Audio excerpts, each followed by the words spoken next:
Hi, welcome back.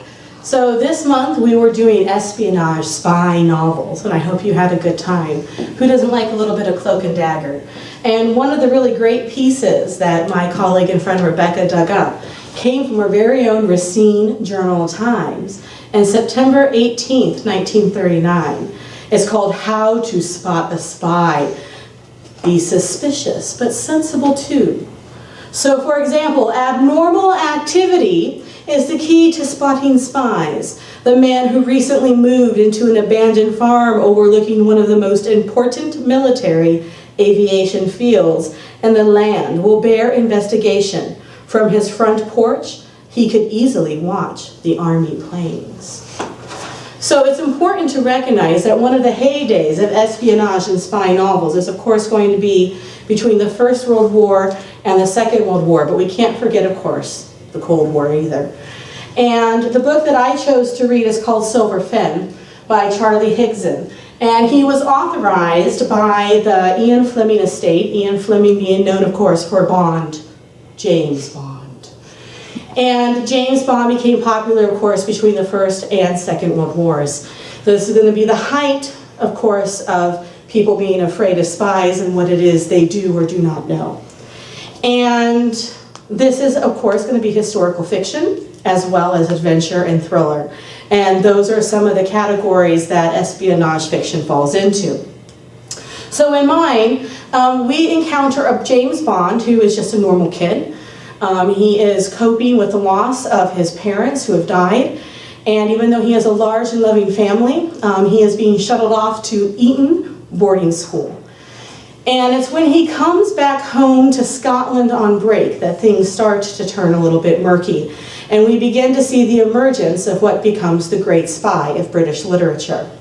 So what is it? If you see on the cover, these beautiful lines are not so beautiful. They are eels. Yes, eels. And if you had any fondness for eels before the book, you will not afterwards. Because we have a young boy named Alfie who is killed by eels. And you start to discover that there is some genetic manipulation going on. And James Bond, maybe against his will, perhaps not, gets pulled into investigating what is going on in the small town that his uncle and aunt live in. And he starts to hone espionage skills that he begins to learn from his uncle, who was a spy in the First World War. And that brings me to the question of what makes an effective spy. So when you were reading your book, what did you notice about your spy?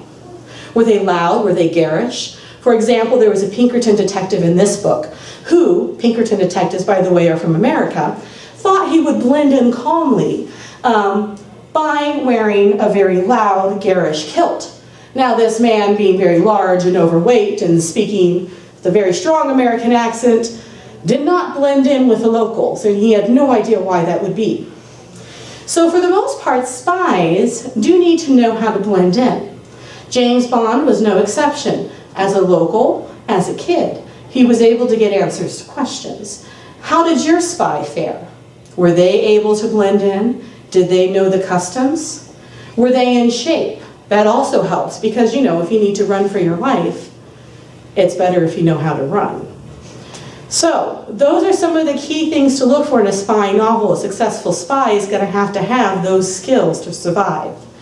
The other thing I'd like to ask you is, did you ever find out if your spy had to face any moral or ethical decisions when it came to some of the things that they had to do? Because it isn't always about going for the good, for the right of the country. Sometimes there are personal choices that they have to make. And in my book, young James Bond had to make those same ethical choices. I'm not going to reveal it in case you want to read it. This is the first in 5 books. But sometimes, in order to do well for the country and for the good, they have to make those choices. Same moral choices that you and I have to make every day. Well, this is Rachel. Until next time, I hope to see you on Teen Reads.